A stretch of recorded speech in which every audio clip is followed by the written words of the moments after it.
Македонските функционери ставени на црната листа на САД поради корупција нема дополнително да се гонат по македонските закони, оти парламентарниот состав не ги донесе измените на законот за рестриктивни мерки.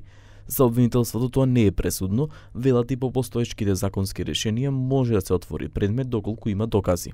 Лицата кои се наоѓаат на црните листи на Соединетите американски држави, за нив немаме конкретни сознанија дека истите директно или индиректно се вклучени во изборниот процес во поглед на некои евентуални незаконитости. Активности се преземаат, вели републичкиот обвинител Коцевски, но не открива какви и кон кого.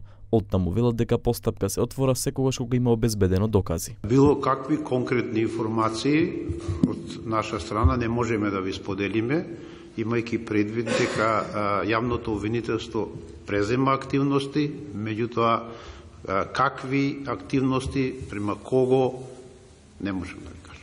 Градоначалниците Рамис Мерко и Стефчо Јакимовски, како и поранешните функционери Кочо Андјушев, Сашо Мијалков, Никола Груевски, Катица Јанева, Љубе Бошковски, Мендух Тачи, се само дел од функционерите кои беа ставени на американската црна листа на санкции поради корупција.